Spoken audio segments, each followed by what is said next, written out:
Bonjour, chers téléspectateurs d'Omenimhamvu TV. Je vous salue tous et toutes là où vous êtes. Bonjour, bonsoir, bon, bon après-midi, selon où vous êtes. Je m'appelle Innocent Niridimana, un présentateur du journal Menimhamvu TV, un journal qui essaie de disséquer ou décortiquer des événements, l'histoire et même les idées pour essayer d'éclairer le public sur ce qui se passe afin de savoir pourquoi pourquoi les choses arrivent, pourquoi nous sommes dans cette vie, dans cette situation. Alors, aujourd'hui, je suis devant vous pour essayer de faire une analyse ou une présentation d'un article publié dans un journal français, un journal qu'on appelle euh, Alternative économique, qui a été écrit par un certain Jacques Pierre Jacquemot. C'est un Pierre Jacquemot, membre de l'Observatoire de l'Afrique subsaharienne, enseignant à l'Institut des études politiques de Paris. Ce diplomate a été en poste dans plusieurs pays africains, c'est-à-dire au Sénégal, en Algérie, Burkina Faso, Cameroun, Kenya, Ghana, la République démocratique du Congo, pour ne citer que cela. Il est aussi l'auteur de l'élection à la démocratie en Afrique, de 1960 en 2020. Et il est aussi expert dans la Fondation Jean Jaurès en 2022, en 2020. À titre de rappel, la Fondation Jean Jaurès a été fondée par l'ancien Premier ministre français Pierre Mauroy en 1900 en 1992. C'est une fondation qui a été fondée en mémoire de Jean Jaurès, qui était mort 41 ans avant. Et pour le moment, il soutient la Macronie, la tendance macronienne, ou Emmanuel Macron, le président français. Il a écrit beaucoup d'articles, mais ce que nous allons nous baser ou analyser pour le moment, c'est un article intitulé La dangereuse mainmise du Rwanda sur la région des Grands Lacs, paru dans le journal Alternative économique le 11 février 2020. Et cet homme commence en disant qu'en 3 semaines, l'architecture de l'État congolais dans sa partie orientale s'est effondrée. Au cours du mois de janvier, son armée, ses milices supplétives, les casques bleus des Nations Unies et les sociétés militaires privées ont lamentablement été battues. La prise de Goma par le mouvement rebelle du M23, appuyé par l'armée rwandaise, s'apparente à une opération de mainmise du Rwanda sur la région des Grands Lacs. Bien qu'il n'y ait pas de revendication territoriale explicite dans les discours de Paul Kagame, le chef de l'État rwandais, on peut discerner son projet de redessiner les frontières et d'annexer une partie de la République démocratique du Congo, la RDC.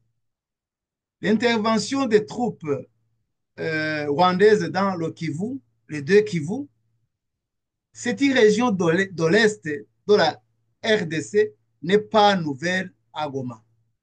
La grande ville frontalière a déjà connu plusieurs occupations rwandaises. Rappelons les faits. En 4 jours, en juillet 1994, 1,5 million de Hutus rwandais convergèrent vers Goma. Ils fuyaient les conséquences de la tragédie génocidaire que certains d'entre eux avaient provoquée. Mais ça, c'est l'idée de l'auteur. Moi, je diverge un peu. Les Hutus n'avaient pas provoqué le génocide au Rwanda. Il faut le comprendre bien. Les Hutus ont trempé dans le génocide. Certains Hutus, pas même tous. certains vagabonds Hutus.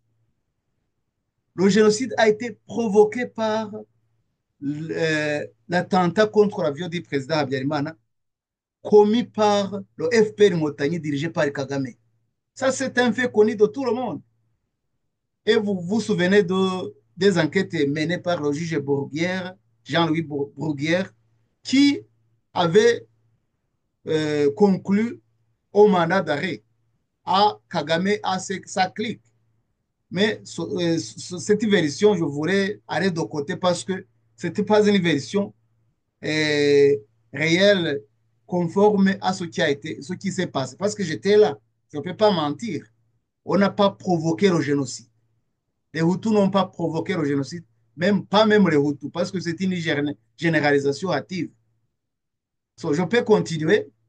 La catastrophe humaine représentée par cet afflux dans les provinces de l'Est sera le signal du transfert du conflit ethnique rwandais au Congo. Ah, aussi, je peux mettre un petit commentaire ici.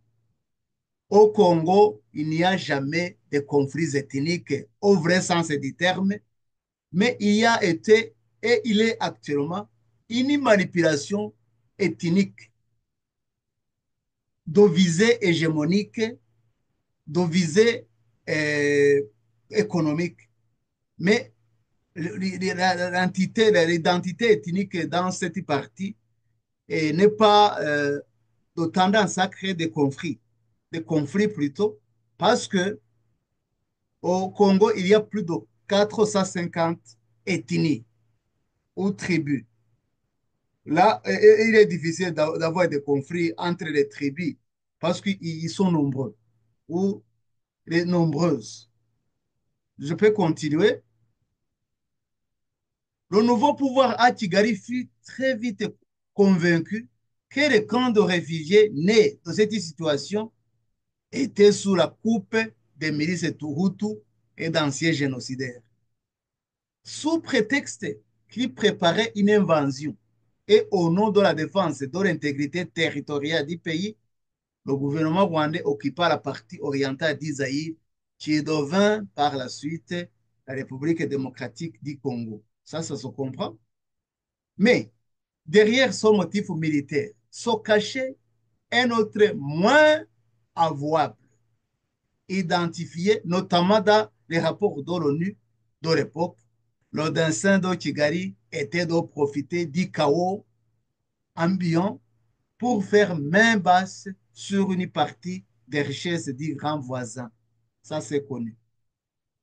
Alors, cet auteur énumère des points principaux que nous allons étayer dans la partie suivante. Le premier point, c'est la prédation des ressources. L'extraction violente des ressources naturelles devint le pivot des deux guerres du Congo. La première, 1996-1997, c'est la guerre de l'invasion d'Isaïr qui a abouti au changement de l'appellation du pays d'Isaïr à la République démocratique du Congo. La deuxième guerre de 1998 en 2003 et des conflits répétés jusqu'à aujourd'hui. Tous les stocks, sous quelque forme que ce soit, les minerais, bétail, bois tropicaux, charbon de bois, thé, quinine, café et fonds bancaires furent dérobés par les militaires rwandais et transférés en camion au Rwanda, mais aussi en Ouganda et au Burundi. En une seule opération, le Rwanda ponctionna dans les Kivu le fruit de 7 années d'exploitation d'une mine de coltan. En 2002, la moitié des comptoirs de Goma appartenaient à des Rwandais, tandis que l'autre moitié était associée ou protégée par eux, montrent des chercheurs. Ça, il y a des chercheurs qui ont déjà montré ça. Une fois les stocks épuisés, on passa à un stade plus méthodique et intensif d'exploitation des ressources sur un territoire totalement fragmenté. Ainsi s'est installé pour des décennies un modèle d'économie de prédation, un modèle d'économie de pillage reposant sur le contrôle de certains des sites miniers impliquant des centaines de milliers d'exploitants, des groupes armés, la police, la douane et l'armée, les édiles locaux, des négociants et des trafiquants, des firmes étrangères, ainsi de suite. En octobre 2003, le dernier soldat rwandais s'est retiré du Congo. Mais depuis, la présence rwandaise dans l'Est n'a jamais cessé, appuyant l'action des groupes violents, à l'instar du Congrès national pour la défense du peuple, CNDP, du Robert Tutsi, Laurent Ngunda, général Laurent Ngunda, qui est toujours au Rwanda. Puis, après sa chute du mouvement du 23 mars M23, composé des militaires dissidents de l'armée congolaise. Ça aussi, je ne partage pas le même avis que l'auteur. Ce n'est pas composé par les militaires dissidents de l'armée congolaise. Mais le M23 est essentiellement, si ce n'est même pas 100%, composé de militaires rwandais, RDF, qui ne prennent que un autre nom quand ils traversent la frontière. Ces militaires. En fait, le M23, c'est le pseudonyme de RDF quand ils sont au Congo. Au Rwanda, c'est RDF. Au Congo, c'est M23. Pour nous penser que, ou nous résumer que cela. Ainsi. So, il est revendiqué, comme aujourd'hui, d'éradiquer les derniers génocidaires autour des forces démocratiques de la libération du Rwanda, FDLR, encore cachés dans des collines de Kivu et parvinrent à prendre la capitale provinciale d'Ogoma en novembre 2012. Sous le regard impuissant des casques bleus, les casques bleus sont minoirs, MONUSCO. Minoir, c'était au Rwanda. Je confonds les appellations. C'est MONUSCO. Le M23 a repris les armes fin 2021, étalant méthodiquement son emprise territoriale comme une tache d'huile et ne rencontra qu'une résistance molle de la part d'une armée congolaise mal payée, mal nourrie, mal équipée et minée par l'incompétence de ses chefs et de son indiscipline. Et alors, ici, l'auteur exagère quand même. Hein. Il y a quand même des problèmes parce que pas à ce niveau-là, il y a eu quand même des progrès au niveau de la restructuration de l'armée FARDC et tout ce dont on parle ici, ce n'est pas tellement vrai, mais il y a des problèmes parce que, au contraire, l'auteur devrait parler de l'infiltration rwandaise qui a miné, qui a ruiné le système sécuritaire congolais. Le deuxième point, c'est la volonté expansionniste du Rwanda. La contestation des frontières coloniales fournit le premier volet de la panoplie des revendications de Kigali. Elles furent délimitées en 1911 par les deux puissances coloniales engagées dans la région, la Belgique et l'Allemagne. Le concept de Congolais n'existait pas à l'époque. Celui de Rwandais existait certes, mais n'avait pas parfaitement la même signification qu'aujourd'hui, car les régions actuellement considérées comme Rwandais n'étaient pas Rwandais. Ici, je vais aussi faire un petit commentaire. Le Rwanda tel qu'il est maintenant ne l'était pas avant la colonisation. Parce qu'avant la colonisation, la partie nord-ouest du Rwanda ne faisait pas partie du Rwanda tel que le nom l'invoque. Le Rwanda était un petit territoire dirigé par le roi Tutsi qui s'appelait Gasabo, qui s'étendait sur certains rois, certaines régions ou certains royaumes qui étaient sous la domination Hutu, qui avaient été tués ou chassés par les Tutsis, dont Nduga et d'autres. Mais la région du Nord était toujours sous la domination des royaumes Hutus. C'est avec la colonisation que ces Hutus ont été vaincus et annexés sur le royaume Tutsi. Et à ce moment-là, on a appelé tout le Rwanda, toutes ces régions, le Rwanda. Et on a délimité le Rwanda avec le Kivu. Mais il semblerait que le roi Kigeri Rwabugiri avait franchi certaines frontières pour aller conquérir certains territoires dans le Congo.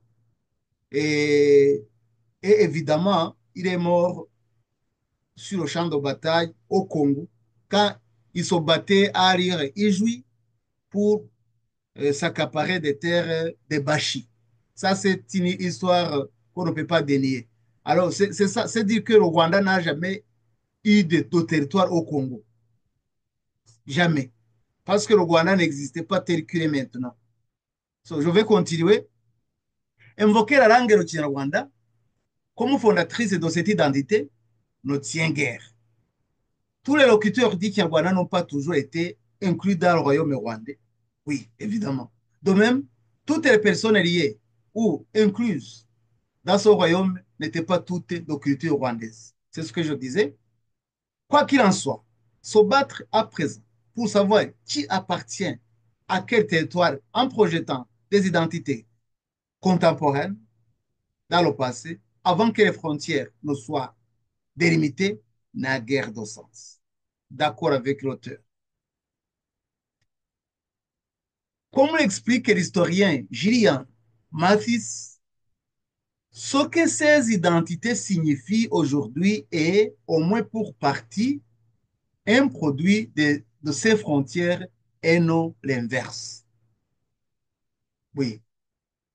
Le deuxième argument est la protection des Tutsis vivant dans le Kivu.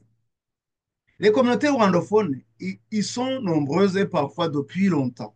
Pendant la période coloniale, de nombreux paysans rwandais furent installés sur les collines de Massissi, aménagées pour la circonstance.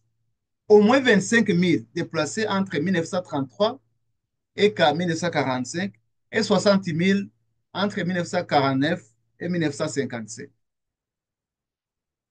Au demeurant, ces migrations organisées par les autorités belges ne constituaient qu'un peuplement supplétif par rapport au flux de population plus spontanée en provenance du Rwanda-Urundi qui se déversaient dans l'agriculture et l'élevage.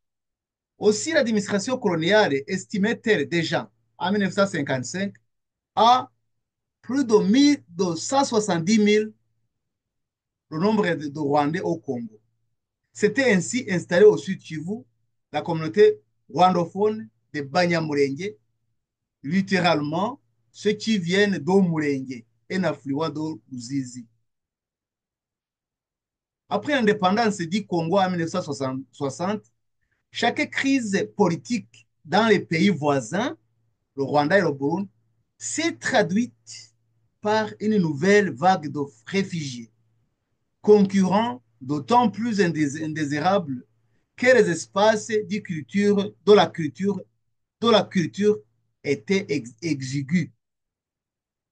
Le flux fut d'une vingtaine de milliers par an jusqu'en 1973, grossissant les grands des rwandophones sédentarisés qui partageaient une culture commune de la vache et du bananier, des langues proches, des traditions de pouvoir royal équilibrées par des contre-pouvoirs.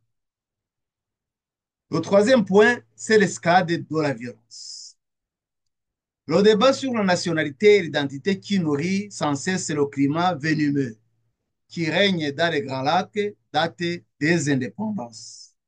Sont en jeu de chaque côté la victimisation, la dramatisation, la condamnation de l'autre.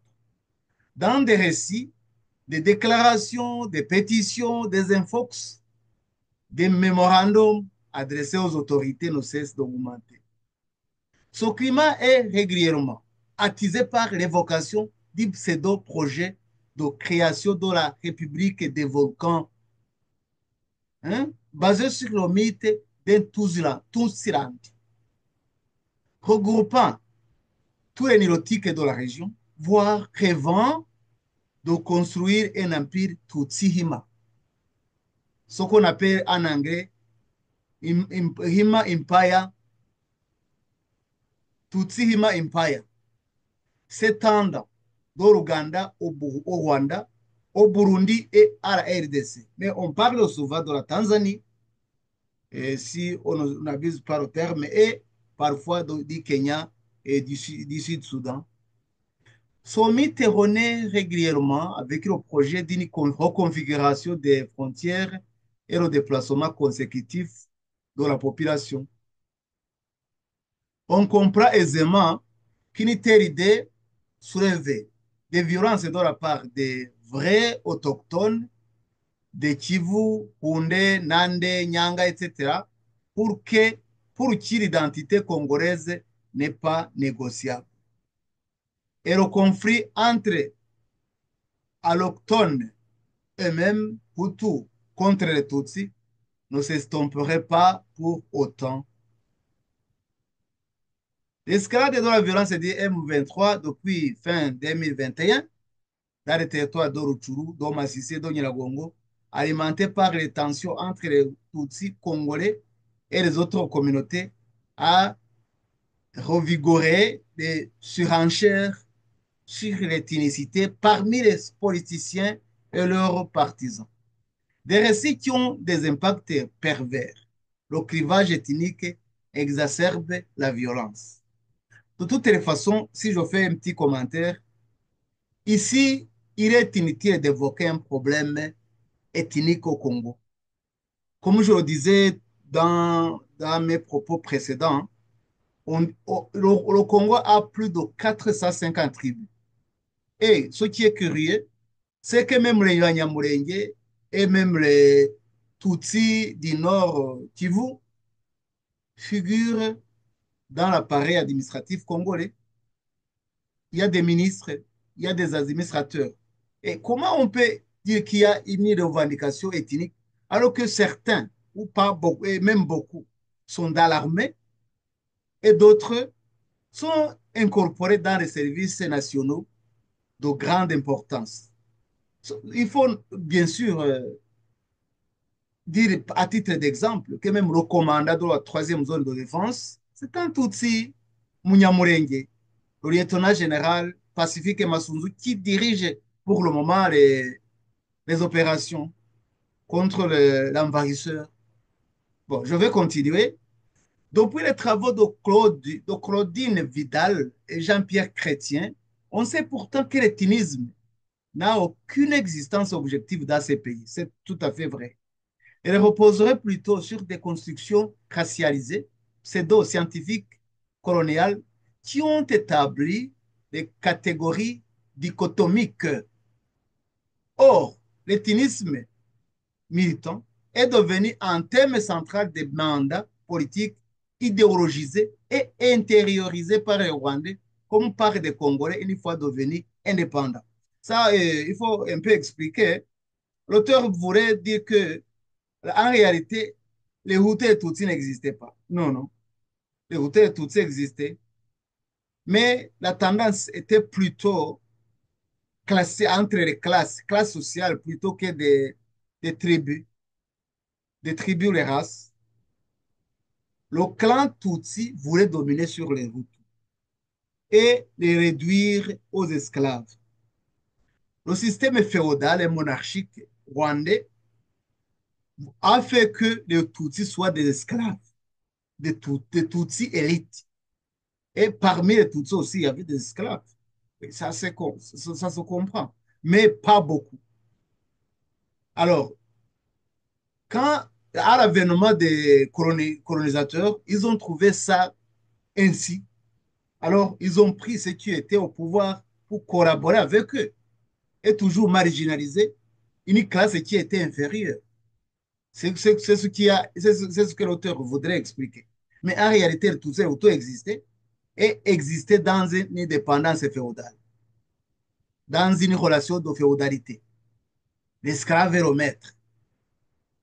Ce qui a changé en 1959, car les Hutus qui avaient bénéficié de l'éducation, surtout dans les écoles catholiques, ont commencé à s'émanciper en disant, de toutes les façons, il faut que nous vivions ensemble.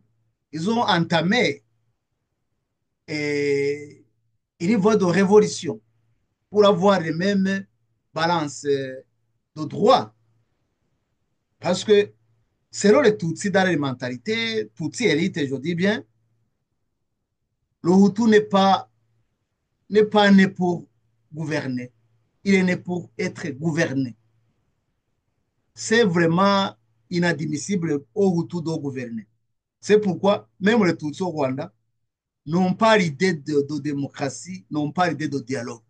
Ils n'ont même pas, ils ne même, pensent même pas, ils ne croient pas en dialogue, en démocratie. Ce sont des théories ou des termes qu'ils utilisent, mais en réalité, ça n'arrive pas. C'est exclu. C'est exclu.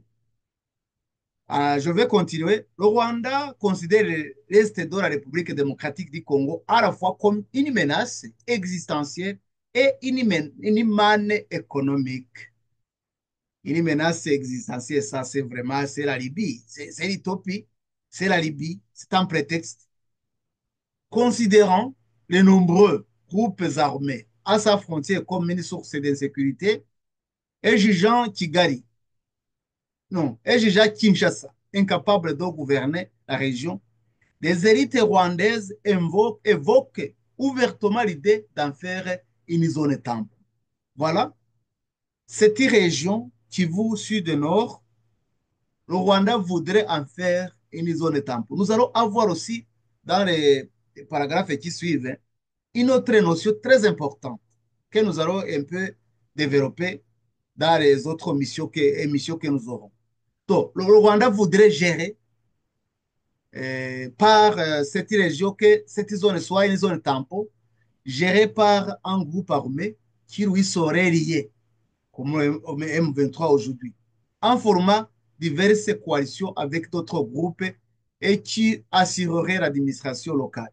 Mais ça, c'est ce qu'on dit. Mais on a aussi l'idée d'en faire un État indépendant, étroitement contrôlé par Kigali, Kivu Republic.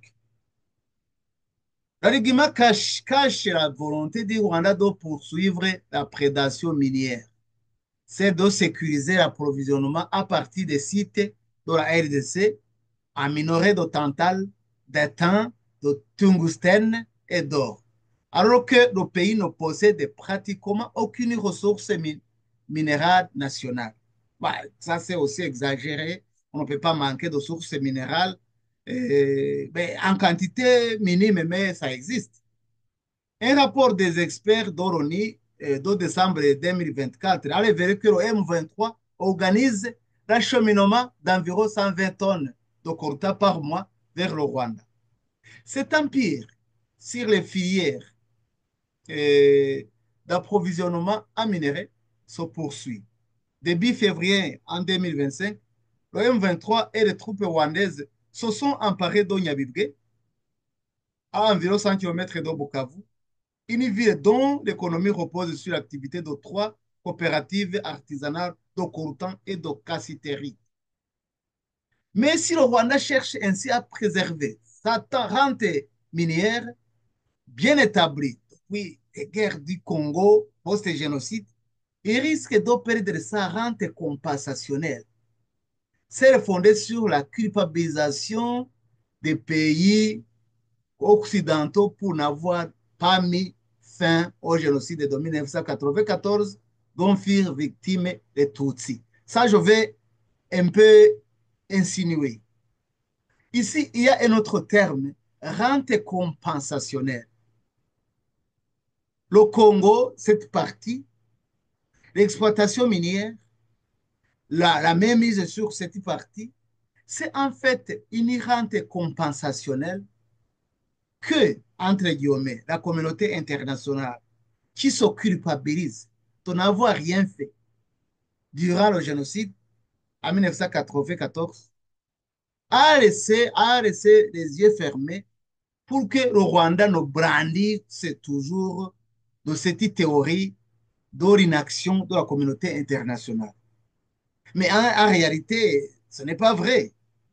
Il y a un complot d'une si grande ampleur parce que, à titre de rappel, je me souviens qu'en le 29 avril 1994, quand il y avait des tractations au niveau de l'ONU, du Conseil de sécurité, de voir comment intervenir au Rwanda pour stopper les massacres, le FPR, le Front patriotique rwandais, dirigé par Kagame, à son temps comme général, si c'était toujours une rébellion, on avait empêché par une lettre signée, on avait adressé une lettre au Conseil de sécurité, la mettant en garde, le mettant en garde contre toute éventuelle intervention, en disant, si vous osez intervenir, battre. Nous allons vous battre comme d'autres ennemis parce qu'aucun Tutsi n'existe plus. Ils ont été tous exterminés. Voilà. C'est-à-dire qu'on a refusé qu'il y ait une intervention militaire pour stopper les massacres parce qu'il y avait une autre agenda qui était caché derrière toute autre revendication. C'est-à-dire que cette revendication acceptée par la communauté internationale, en fait, cache un complot international et s'explique par le fait de cette inaction. Et cette inaction qui a fait que un peuple soit exterminé, les survivants, comme il se disait même en 1995-16, devraient bénéficier d'une rente ou d'un rançon ou d'une compensation de milliers de dollars par chacun, si ce n'est que 100 000 dollars par chacun, que la communauté internationale, entre autres l'ONU, allait verser à chacun des survivants du génocide. À ce moment-là, c'était un génocide rwandais qui concernait les Hutus et les Tutsis parce que les deux ont été massacrés. Et la raison et la réalité en est que les Hutus ont été tellement massacrés que les Tutsis. Oui, c'est vrai. Parce qu'on a perdu plus de 5 millions de Hutus depuis en 1990 jusqu'à maintenant. Alors, parce que la communauté internationale n'a pas voulu payer cette compensation, indemnisation, il aurait, elle aurait eu entente avec le gouvernement rwandais de laisser le Rwanda avoir une main mise sur cette partie du Congo et fermer les yeux. Peu importe les forfaits, peu importe les crimes commis par Kigali, on a tellement fermé les yeux. Jusqu'à maintenant, oui, cette hypothèse pourrait être vraie si ça ne change pas, mais sachez que il pourrait être une réalité qui fait que le Rwanda toujours fait une intervention expansionniste au Congo et la communauté internationale fait la sourde oreille, ou reste silencieuse, ou fait une inaction volontaire. So, si je continue, l'auteur dit, elle ira s'amenuisant devant le spectacle de la construction d'une forme de sous-impérialisme régional rwandais, inévitablement violent et déshumanisant, et contraire à ce qui reste du droit international sur l'intangibilité des frontières. Voilà, mes chers amis, ce que j'avais à vous présenter. L'auteur a déjà élaboré ce document. J'ai mis quelques de mes commentaires, ce qui ne fait que enrichir votre connaissance. Je sais que beaucoup de gens connaissent cette, Cette histoire, il y a beaucoup de théories qui ont été montées par le régime de Kigali, qui n'est basé que sur le mensonge, la manipulation, la corruption et la violence. Ce que je dis, c'est en résumé, c'est que la guerre qui se mène au Congo, que nous condamnons tous, même la communauté internationale condamne cette agression, mais reste inactive.